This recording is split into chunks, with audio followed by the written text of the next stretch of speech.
السلام علیکم۔ آج ہم بات کریں گے دا وائس آف ہیرو۔ آج ہم ایک اسلامی ہیرو ذاکر نائک کی آواز بنیں گے کہ ذاکر نائک کون تھے، ذاکر نائک ایک مذہبی اسکالر کیسے بنے، ذاکر نائک نے اپنی ابتدائی تعلیم کہاں سے حاصل کی، ذاکر نائک ابتدائی تعلیم حاصل کرنے کے بعد اپنی ہائر ایجوکیشن کہاں سے حاصل کی، ذاکر نائک ایک سٹار کیسے بنے، ذاکر نائک ایک انٹرنیشنل پرسنالٹی کیسے بنے، ذاکر نائک لوگوں کی تنقید کا نشانہ کیسے بنے، اس کے باوجود ذاکر نائک کے اپنی اسلام کی تبلیغ کیسے جاری رکھی اور افق کی آسمان کی بلندیوں پر ابھرتے ہوئے ایک سٹار کیسے بنے۔ تو آؤ شروع کرتے ہیں۔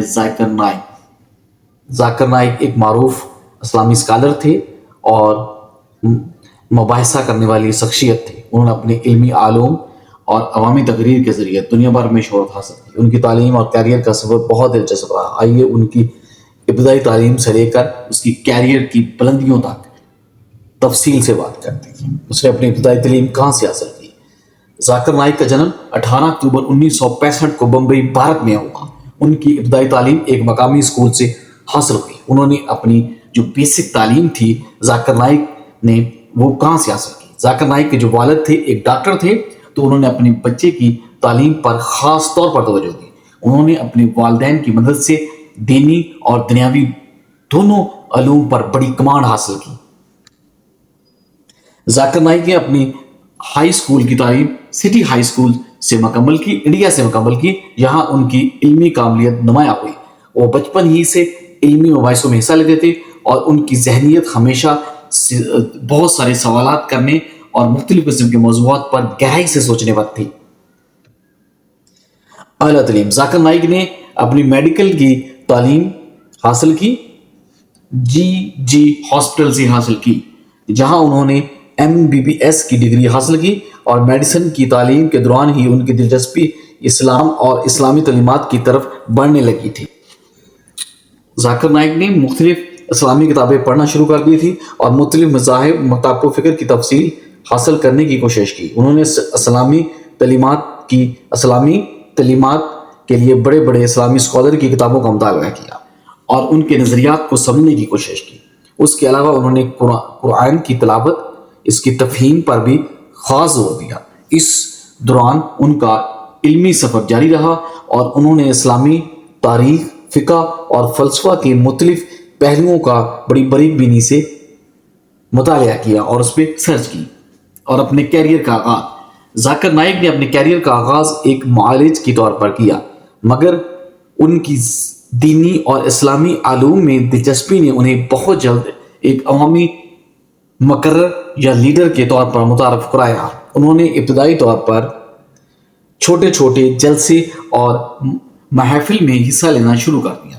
چھوٹے چھوٹے جلوسوں میں، چھوٹی چھوٹی محفلوں میں انہوں نے اسلام کی بڑی خوبصورت تعلیم دی اور اس کے جو بنیادی پرنسپلز تھے اس کو انہوں نے بیان کرنا شروع کر دیا۔ عوامی تقریریں: ذاکر نائک کی عوامی تقریریں ان کی کامیابی کی پہلی کنجی بنی۔ انہوں نے مختلف مذاہب کے درمیان مباحثے کیے اور لوگوں کو اسلام کی حقیقی تعلیمات سے آگاہ کرنے کی کوشش کی۔ ان کی تقریروں میں عموماً سوالات کا جوابات کا سیشن ہوتا تھا، جہاں وہ لوگوں کے سوالات کے جواب دیتے، اور ان کی یہ مہارت انہیں عوامی تقریر کے درمیان ایک اعلیٰ اور اچھے درجے کا مقرر ظاہر کرتی تھی۔ لوگوں کے سوالوں جواب کی وجہ سے، اس سیشن کی وجہ سے ان کی یہ جو مہارت تھی، یہ گرپ، یہ کمانڈ تھی، انہیں عوامی تقریر کے میدان میں ایک منفرد اور ایک اعلیٰ مقام اس کو عطا کرتی تھی۔ اسلامک ریسرچ فاؤنڈیشنز: 1991 میں ذاکر نائک نے ایک اسلامک ریسرچ فاؤنڈیشن IRF کی بنیاد رکھی۔ یہ ایک غیر سرکاری ادارہ تھا جو اسلامی تعلیمات کی ترویج اور دینی معلومات کی فراہمی کے لیے کام کرتا تھا۔ اس ادارے کے تحت ذاکر نائک نے مختلف پروگرام کیے اور ورکشاپ کا انعقاد کیا جن میں لوگوں کو اسلام کی سچائی اور اس کی خوبصورتی کا پیغام دیا۔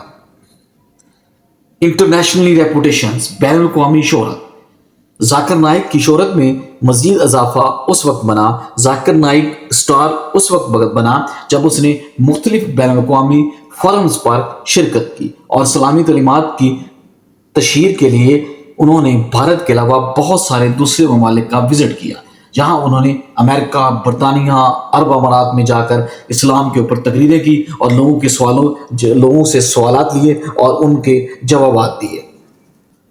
ان کی اس تقریروں نے بین الاقوامی سطح پر لوگوں کو بہت متاثر کیا اور لوگ انہیں ایک معروف اسلامی اسکالر کے طور پر متعارف کرایا۔ تنقید اور چیلنج۔ ذاکر نائک پر مختلف لوگوں نے تنقید اور چیلنج بھی ہوئے، مختلف لوگوں نے اس کو تنقید کا نشانہ بنایا اور اس کے لیے بہت سارے چیلنج کھڑے کر دیے۔ ذاکر نائک کی کامیابی کے ساتھ ساتھ انہیں تنقید کا سامنا بھی کرنا پڑا۔ مختلف ممالک میں ان کی تقاریر پر پابندی لگا دی گئی، ان پر طرح طرح کے فتوے لگے اور انہیں بعض اوقات مذہبی بیعت پرستی کی الزامات کا سامنا بھی کرنا پڑا۔ اس کے باوجود بھی انہوں نے اپنے مشن کو جاری رکھا اور اسلام کی سچائی کو دنیا کے سامنے لانے کی بہترین کوشش کی۔ اب ہم کرنٹ سینیریو کی بات کرتے ہیں۔ کرنٹ سینیریو میں ذاکر نائک آج بھی اسلامی تعلیمات کی ترویج کے لیے مصروف عمل ہیں۔ ان کی جو محفلز ہیں، اس کے جو ویڈیوز ہیں، اس کے جو لیکچرز ہیں، دنیا بھر میں دیکھے جاتے ہیں اور ان کے پیغام کو قبول کیا جاتا ہے۔ انہوں نے اپنی زندگی کو اسلام کی خدمت میں وقف کر دیا ہے۔ ان کا یہ عزم ہے کہ وہ لوگوں کو اسلام کی حقیقی تصور دکھائیں گے۔ جی، اگر ہم چیزوں کو سمرائز کریں اور اس کو سمرائز کر کے اینڈ کی طرف لے کے جائیں تو ذاکر نائک کی جو تعلیم ہے، اس کی جو سٹرگلز ہے، اس کی جو محنت ہے، جو عزم ہے، انہیں ایک ایسی شخصیت بناتی ہے، ایسی پرسنالٹی بناتی ہے جو اسلامی دنیا میں ایک نمایاں مقام رکھتی ہے۔ ان کا سفر آج بھی جاری ہے، آج بھی وہ افق کی بلندیوں کو چھو رہے ہیں اور مزید اس سے آگے ترقی کر رہے ہیں۔ ان کی کوششیں دنیا بھر میں لوگوں کو اسلامی تعلیم سے آگاہ کرنے میں وہ اپنا اہم کردار ادا کر رہے ہیں۔